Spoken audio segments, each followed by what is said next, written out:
Mga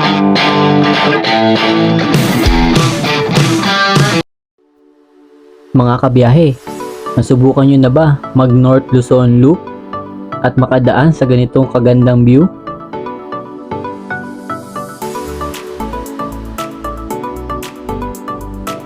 Huminto sa isa sa mga sikat na pasyalan dito sa May Gabaldon.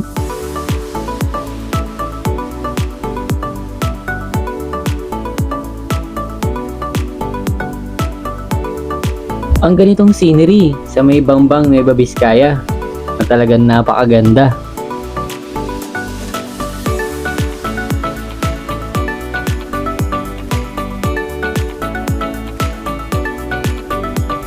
Ang view deck sa bayan ng Claveria na talagang nakakaakit sa mga mata.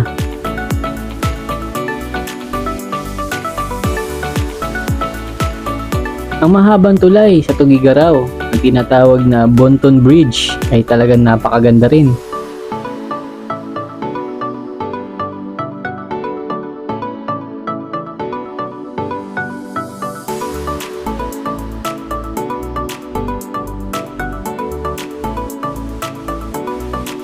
May experience din namin ang masakit sa bulsa na presyo ng gas.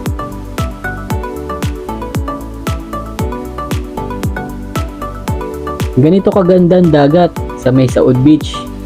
Napakalinaw ng tubig.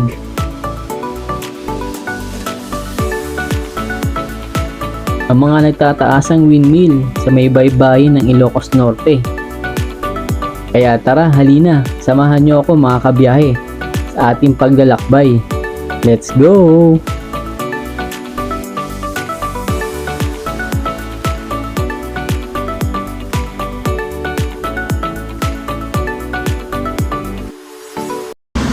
So good morning mga kabiyahe, time check tayo 2:15 AM. All set to go na for North Loop, and meron tayo 157 kilometers sa first stopover natin sa Gabaldon Welcome Arc. Let's go! So yung mga kabiyahe, dito tayo ngayon sa may Fuel Star sa may bandang Santa Rosa. May 1 hour and 5 minutes pa tayo bago makarating sa Gabaldon Arc. So dadaan tayo sa may Caesar Road Highway. So let's go. Dito mga kabiyahe, sa bungad ng Santa Rosa Bypass, merong ginagawa na tulay upang mapagaan ang daloy ng trapiko at mapabilis ang biyahe ng mga dumadaan na lokal at turista dito. Medyo maalikabok lang at medyo rough road ang daan dito, pero alam ko malapit na itong matapos. So abangan lang natin dahil isa tong kaluwagan para sa mga motorista.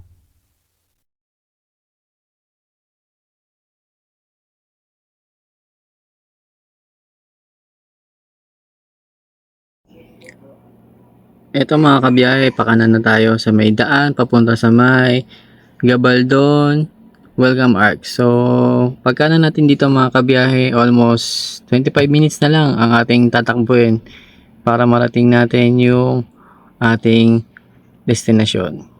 So banda rito mga kabiyahe, napakaganda ng sikat ng araw, and talagang nakaka-refresh yung mga ganitong tanawin.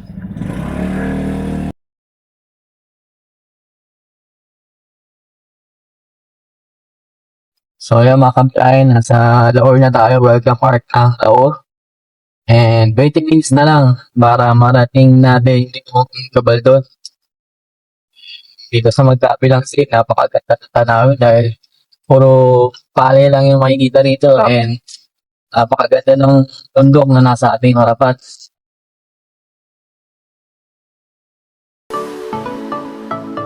Dito sa bayan ng Laor, kami ay napahinto upang pagmasdan ang napakalawak na hektarya ng mga taniman.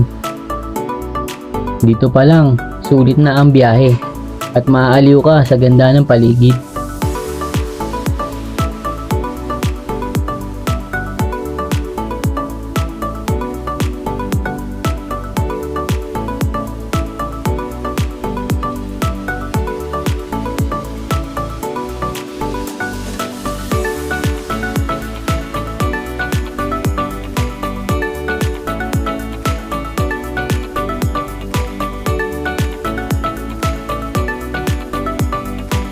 Sa pagsikat ng araw sa likod ng mga nagtataasang bundok, mararamdaman mo na tila gumagaan ang iyong pakiramdam at pansamantala mong malilimutan ang mga problema sa ganitong klaseng tanawin.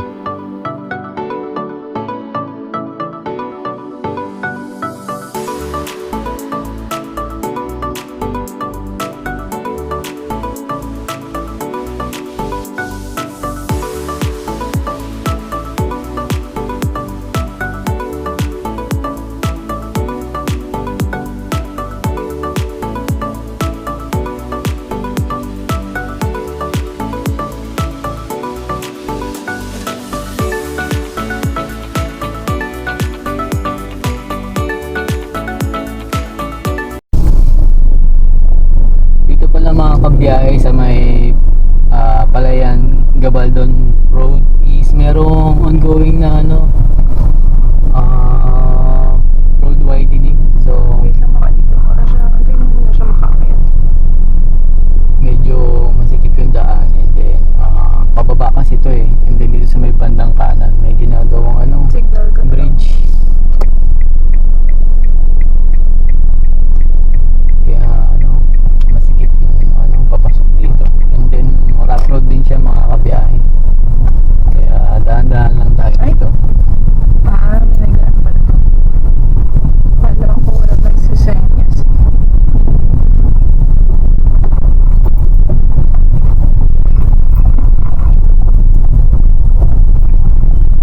Mga kabiyahe, nasa may Bato Ferry Bridge na tayo, and sa bandang kanan merong mga kahiti sa baba, and kasi meron diyang ilog na pwedeng baliguan. Dito pala yun. 2 minutes na lang, makarating na natin yung welcome art ng Gabaldon.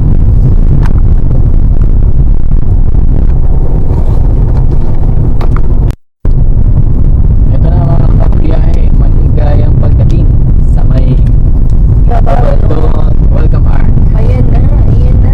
Bababa na tayo. Easy So na. right now, ang daming motorista dito na nagpipicture sa may Gabaldon art. So tayo sa may bandang gilid. Diba? Ayan na, ayan na. Ayan na. So ito mga kabiyahe, ang daming mga turista dito na nagpipicture sa may Gabaldon art. And dito sa may bandang harap natin yung ilog. Yan. Nakikita rin dito sa may bandang harap natin yung napakagandang kabundukan. Ito yung pinakasikat na daan na nakikita dito sa Gabaldon. Itong dire-diretso na to.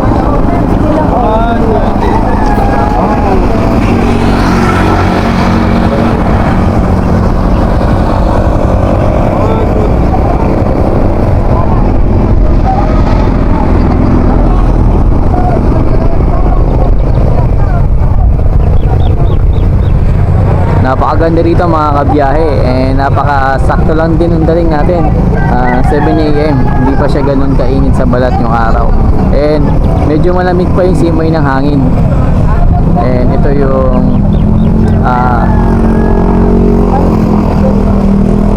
agila na statue dito sa may Gabaldon. So magpipicture muna tayo. Ang kasaysayan ng Gabaldon, Nueva Ecija ay nagsimula bilang Sabani Estate, isang malawak na lupain na pagmamay-ari ng isang mayaman noong panahon ng Espanyol. Naging independenteng bayan ito noong 1950 na tinawag na Bitolok bago naging Sabani, at kalaunan ay pinangalan ito sa dating senador na si Isauro Gabaldon.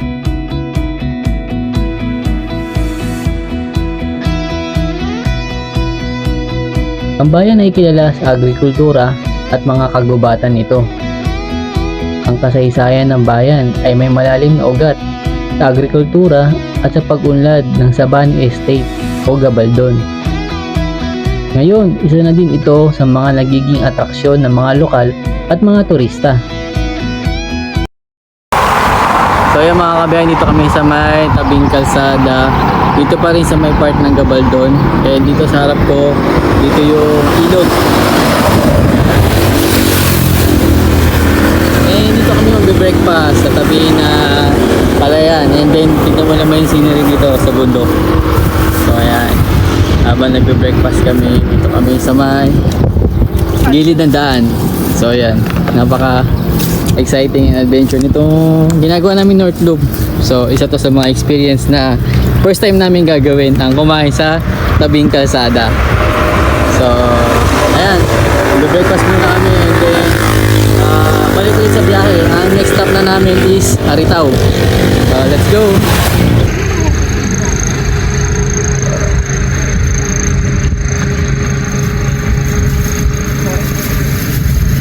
So mga kabiyahe, dito kami nag-breakfast sa may gilid ng highway.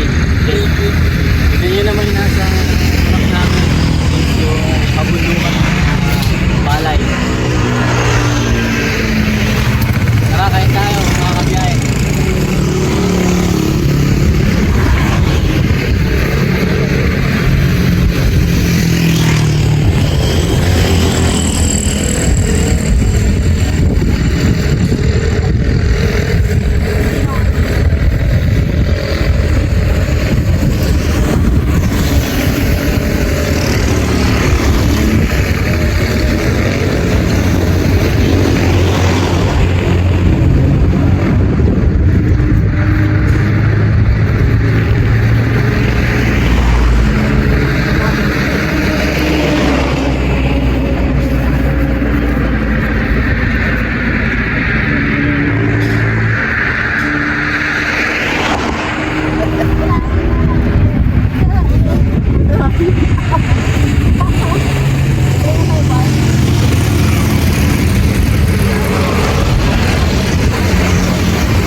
Ayan mga kabiyahe, tapos na tayo mag-breakfast dito sa may gilid ng daan, dito sa may Gabaldon. So, ang next stopover namin is Aritao. So, meron tayong 3 hours and 5 minutes, almost 115 kilometers. So, ready na guys? Ready na? Ready? Finish! Okay, let's go! Let's go. Dito mga kabiyahe, mula sa kanto ng Bato Ferry Bridge, kakanan tayo sa may San Vicente. Patungo ito sa may Bungabon. Mahigit 33 minutes ang travel time. Estimated 17 kilometers din itong tatahakin na daan. Kung kayo man ay dadaan dito mga kabiyahe, mayroong part ng mga daan na under renovation pa. So expect nyo malubak, maalikabok ang part na ito mga kabiyahe. Mga kabiyahe, ito pala yung bayan ng Rizal, Nueva Ecija. And dito matatagpuan yung Canaan West na mayroong rolling hills dito sa may bandang kanan. So, someday i-shoot natin yan na different na vlog. Pero ngayon hindi natin siya makukunan kasi iba ang ating napunta.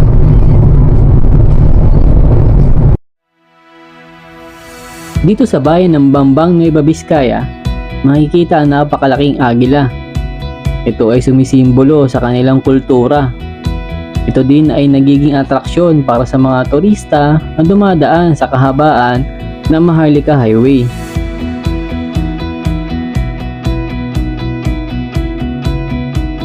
Sa paligid nito, matatanaw din ang magagandang tanawin na siyang bumubuhay sa lugar na ito mga kabiyahe.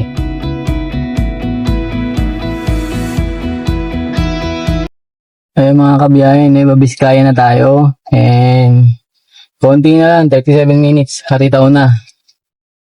And mag 12 PM na rin ng tanghali. 12 p.m. po ko. Mami. Mami. Pwede siguro mag-lunch dahil kaka-stop over lang namin next year kami. And nag-refuel kami ng yeah. Dahil may dala kami Just gas. na naubos siya. Let's go. Kabiyahe, nasa may Aritaw tayo. Patapin ko na makakainan kasi lunchtime na.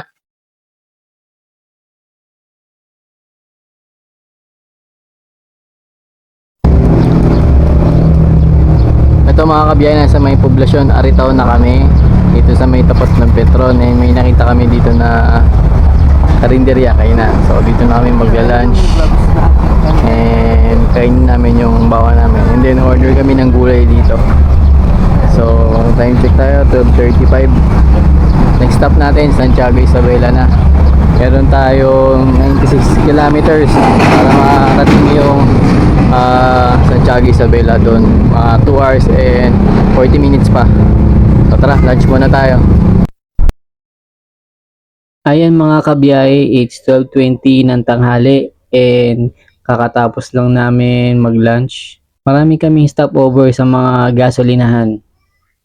And good thing is napanit namin yung sasakyan in time para hindi ganun kainit habang nasa biyahe.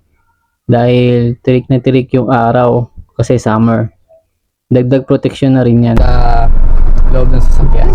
And hindi kami ganun masyadong mainitan habang bumabiyahe kami na malayo. So, Santiago Isabela na yung next stopover namin. Let's go! Ayun mga kabiyahe, welcome to Isabela na tayo. Finally, nasa may Isabela na tayo. Ayan, makikita doon sa may taas ng bundok na Isabela. Dahil will be done.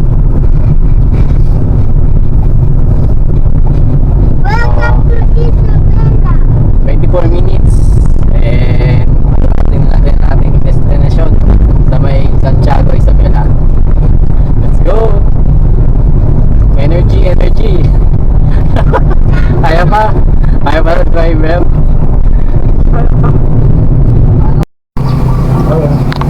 So yan mga kabiyahe, dito tayo sa may Santiago Isabela.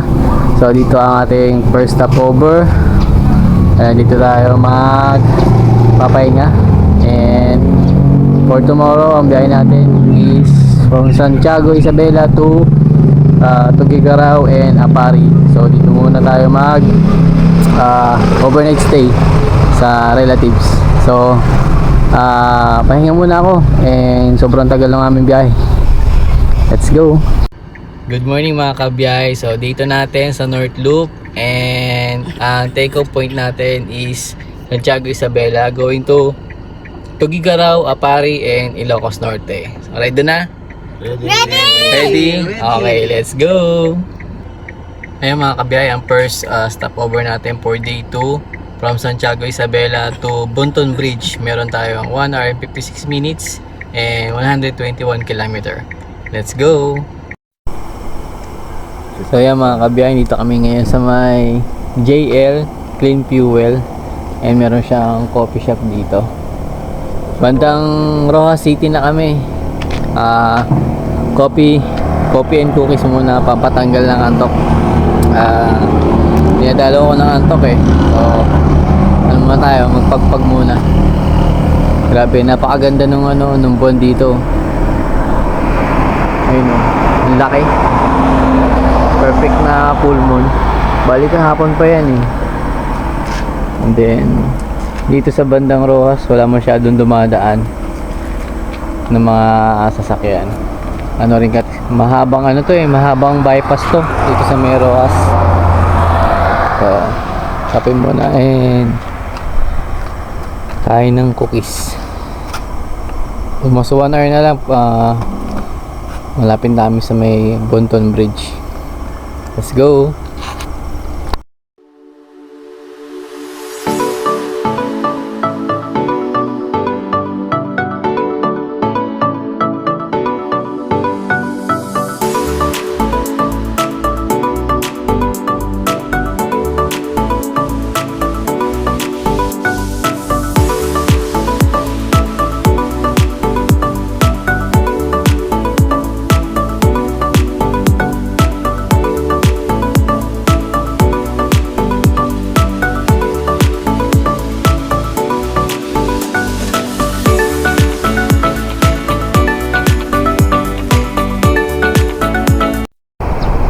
Mga kabiyahe, ngayon nandito ako sa may Santiago to Gigarao Road.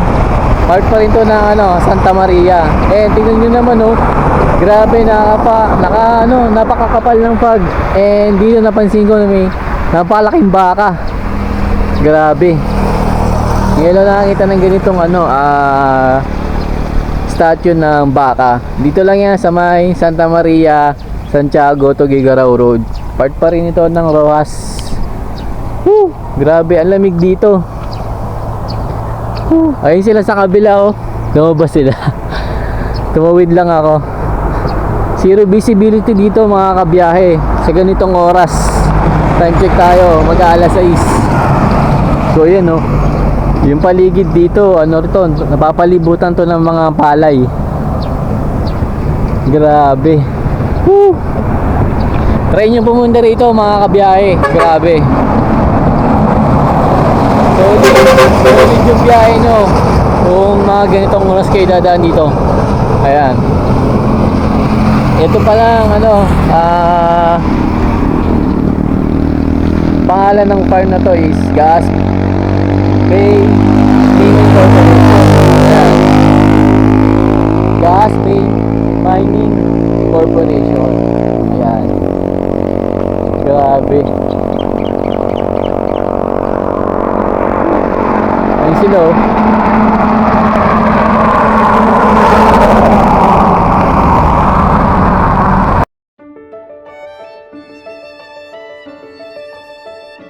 Dito sa lugar ng Santa Maria, makikita ang ganitong klaseng tanawin. Naggaganda ang mga burol na parang rolling hills ang itsura. Makapal na ulap ang bumabalot sa ibabaw nito. At malamig na simoy ng hangin ang mararamdaman mo.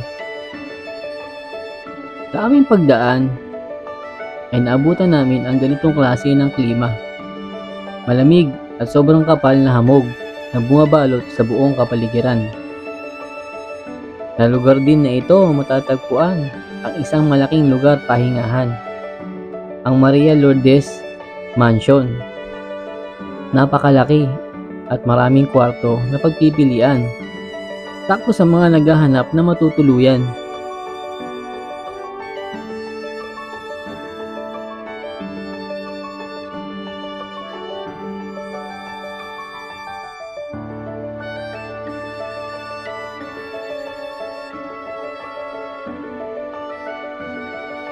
Ang Santa Maria din ay isang bayan na nagbubuklod sa Santiago Isabela patungo sa Tuguegarao City. Mahaba ang daan na to mga kabiyahe, pero maganda at patag. Talagang sulit ang inyong pagpunta.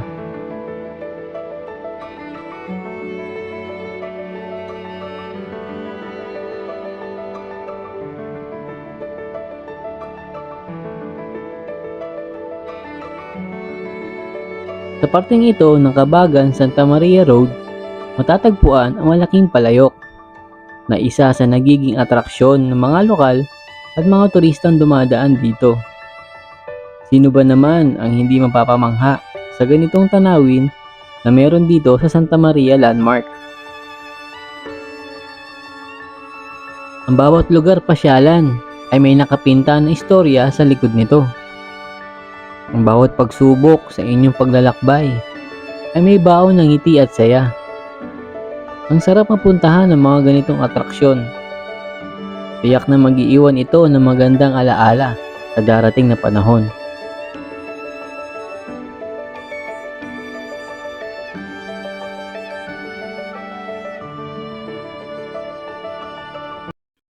Ayan mga kabiyahe, finally nakarating na rin tayo dito sa may Welcome Arc ng Tuguegarao. So ayan, after ilang hours ng biyahe, finally narating na rin natin ang bungad ng Tuguegarao. Let's go!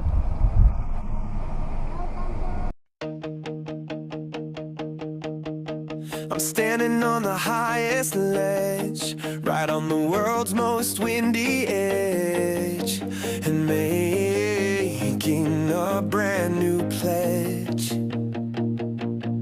to never live my life in fear, to make my purpose crystal clear. The reason that I'm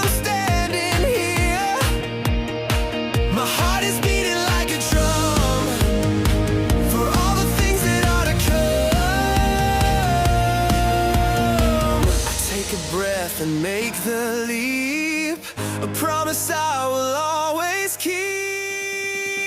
This is the adventure of a lifetime.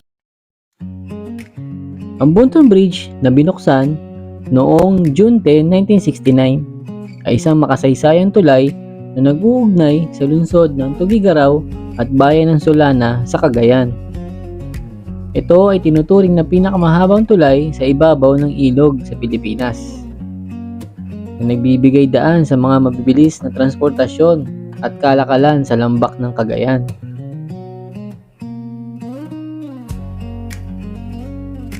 Kilala ito sa mahabang istruktura na tumatawid sa malawak ng Cagayan River. Nagbibigay ng magandang tanawin lalo na tuwing dapit hapon. Madalas itong hintuan ng mga motorista na galing pa sa malalayong lugar upang masilayan ang ganda at nakakamanghang paligid ng Bunton Bridge.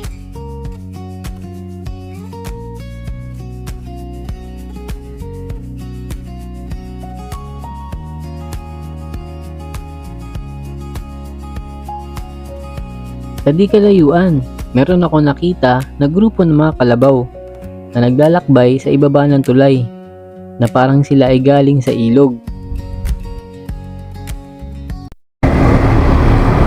Ayan mga kabiyahe, time check tayo 6:35 AM. Nandito na tayo sa may Bunton Bridge. So makikita nyo dito sa aking harap, ito yung Bunton Bridge dito sa may Cagayan. And ito yung Cagayan River. Ayan. So napakalamig pa rin ang klima dito mga kabiyahe.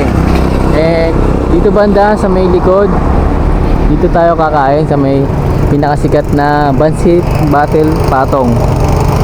Ayan.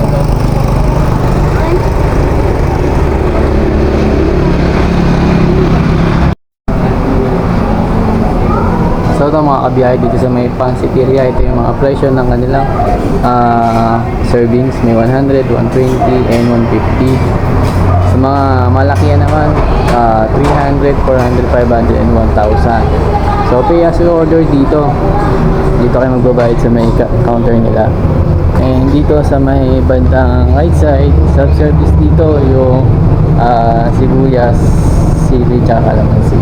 Meron din dito ng toyo at suka. Ayan. So in order namin is good for 400 pesos. So kasya na yun kasi last time order kami ng 300, marami na yun yung kinain namin, hindi namin naubos. So yeah, right now tapos lang kumain ng mga ibang customer dito, and try natin mamaya yung kanilang Pancit Battle Patong. Let's go! You want the egg? So ayan mga kabiyahe, ito na yung ating in-order na Pancit Battle Patong. And loaded siya with toppings and with egg. Egg, calamares. Kasama mo siya ng sibuyas, Shanghai. sili at calamansi. Meron din siyang Shanghai and sisig with vegetables. Calamares. Yeah, meron din siyang calamares. And ito yung mga sausawan niya. So kayo na lang magtitimpla para makuha niyo yung lasa na gusto niyo. Sa akin So, na lang. kain na tayo mga kabiyahe. Let's go! Alright mga kabiyahe, kung matatandaan nyo, merong isang sikat na tulay dati na nag-trending sa Facebook. Ito yung Pigatan Bridge dito sa may Alcala, Cagayan. Ito ay dahil bumigay at tuluyang nasira. So as of today, hindi pa siya totally napapalitan. Pero good thing is nakagawa sila ng alternate na tulay upang may madaanan ang mga sasakyan.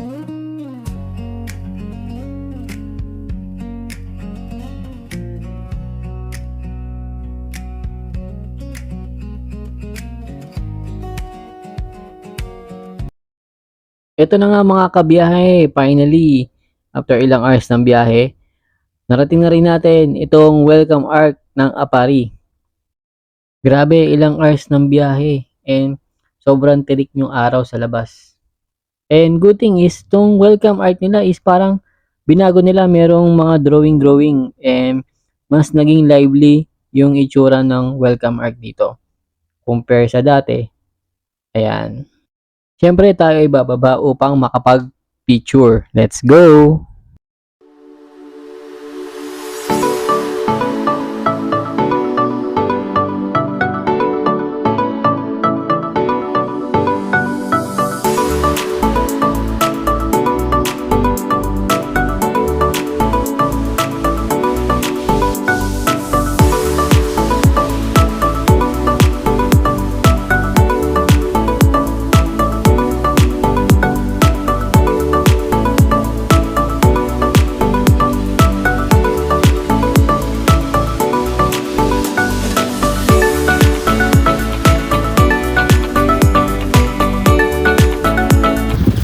Ayan mga kabiyahe, nakarating na tayo dito sa may Pag-asa DOST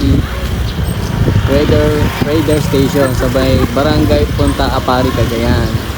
So, ayan. Ito muna tayo dito sa may signage ng Apari.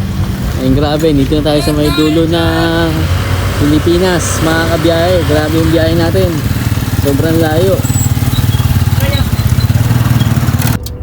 Ayan mga kabiyahe, tapos na kami mag-picture dito sa may coastline ng Apari, sa may tapat ng DOST Pag-asa. And bumili kami ng mga dried fish dito. So now, biyahe na kami papunta ng Patapat Bridge. Meron 2 hours and 39 minutes, almost 130 kilometers yung layo niya. Let's go! Ayan mga kabiyahe, kung kayo ay galing doon sa may Welcome Arc Apari at gusto nyo pumunta sa may Ilocos Norte, dito kayo dumaan dahil gawa na itong tulay na magpapabilis ang inyong biyahe. Ang pangalan ng tulay na ito ay Camalaniugan Bridge. Napakaganda at napakabilis ng biyahe. Kaya subukan nyo dumaan dito at talagang mababawasan ang inyong travel time. Let's go! Ang Camalaniugan Bridge sa Cagayan, sa pangunguna ng inaugurasyon ni Pangulong Ferdinand Marcos Jr. nitong nakaraang Enero 8, kasalukuyan na taon. Ito ay may haba na 2.16 km na tulay na nagduduktong sa mga bayan ng Camalaniugan at Apari.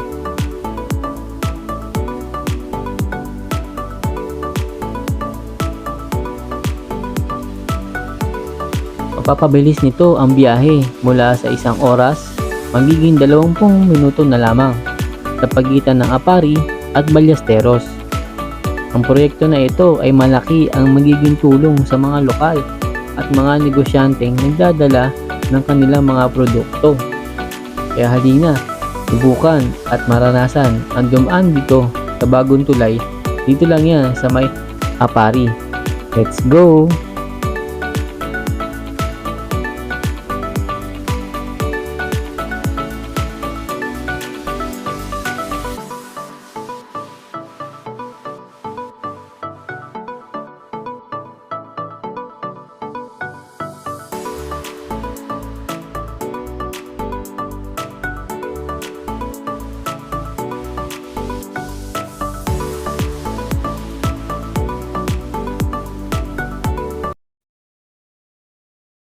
Ayan mga kabiyahe, Sanchez Mira na tayo.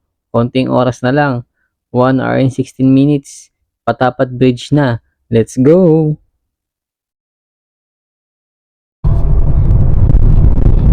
Grabe yung daan dito, napaka-smooth ng takbo namin. At makikita ang mga nagtataasang mga puno sa paligid. Nai-enjoy talaga namin ang biyahe. Hindi ramdam ang pagod kahit sobrang layo na ng aming napupuntahan. So, ilang oras na lang talaga at mararating na namin yung Patapat Bridge. Let's go! Ayan mga kabiyahe, nasa may bayan na kami ng Claveria. Almost 16 minutes na lang, mararating na namin yung Patapat Bridge. Let's go!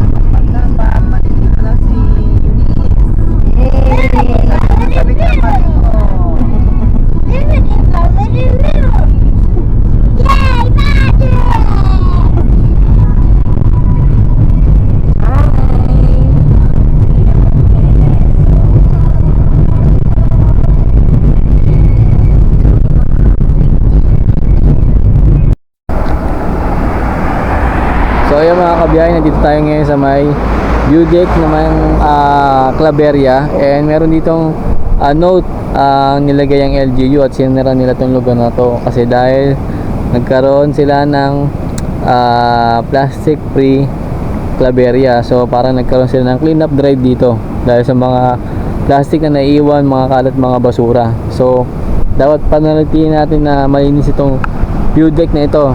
Eh, tignan nyo naman yung view dito mga kabiyahe. Ayan. Yung banda, yung shark fin. Tignan natin kung maladaanan natin yun later. And konti na lang, pagod-pod na tayo. Let's go!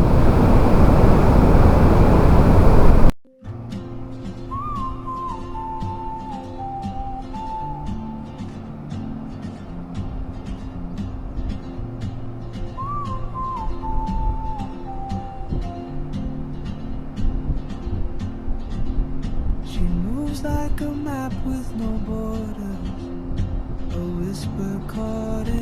Alright mga kabiyahe, dito tayo sa may Ilocos Norte na welcome signage. So ayan, dito tayo sa may taas ng bundok. And 19 minutes na lang, malapit na tayo. Let's go! Marami nagtataasang bundok ang masasaksihan dito sa Cagayan. Maaakit ka sa ganda ng lugar. Mga berdeng pananim sa gilid ng kalsada. Malawak na lupain na siyang pangunahing pinagkukunan ng hanap buhay ng mga lokal dito.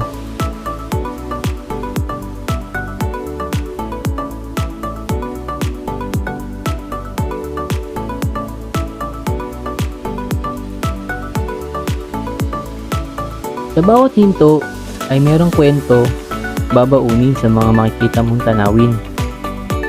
Dito malayo na ang aming nalakbay, ngunit hindi pansin ang pagod, ang init, makita lang at mapagmasdan ang ganda ng kalikasan.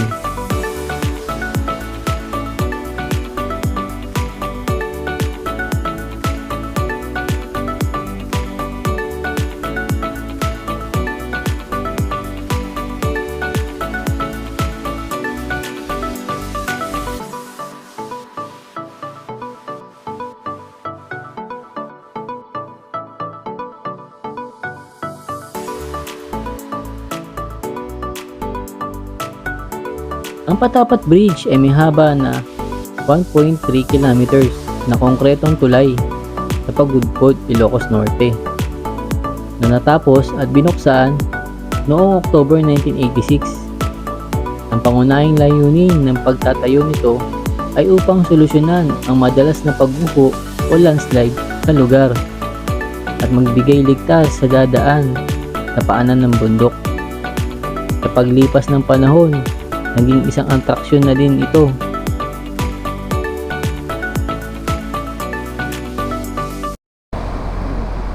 Mga kabiyahe, dito na tayo ngayon sa may Patapat Bridge Viaduct. So ito ang isa sa mga sikat na tourist attraction dito sa may Ilocos Norte. Isa din to sa mga pinupunta ng mga lokal na turista at mga sikat na motovloggers and riders. So ayan, as of now, ang lakas na hampas ng alon dito sa may baba ng Patapat Bridge. Grabe, almost 1 year nakabalik din tayo dito sa may Patapat Bridge. Woo! Grabe yung biyahe, sobrang haba.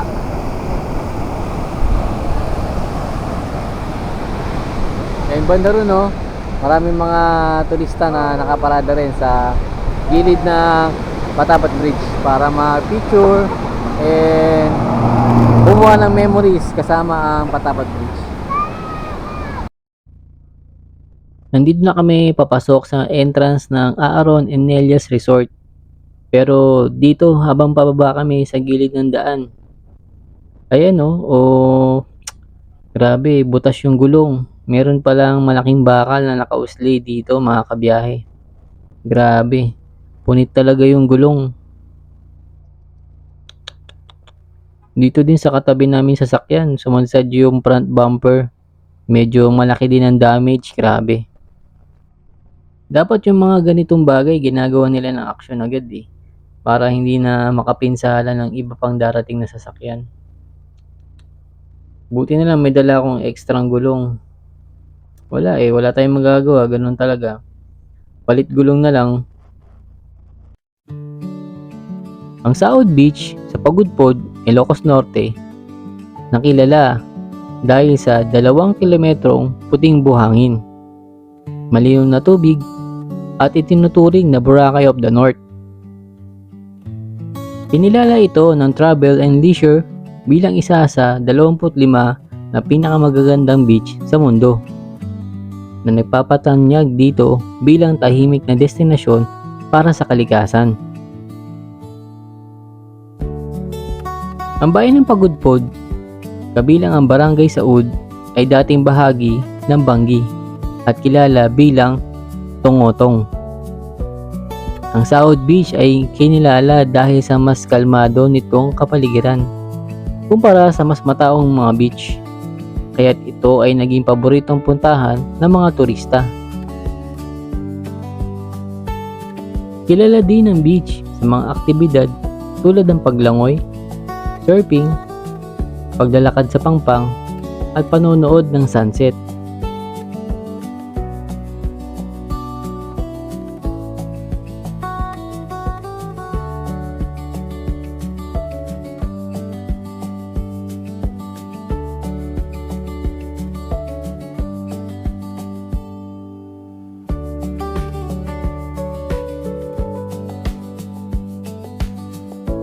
Sa di kalayuan, matatanaw din ang mga nagtataasang windmill sa baybayin ng Pagudpod. Isa din itong atraksyon sa mga lokal at turista na nagpupunta dito.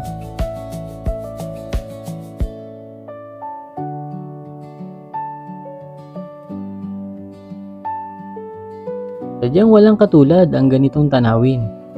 Sabayan mo pa ng paglitaw ng araw na bubungad sa iyo tuwing umaga.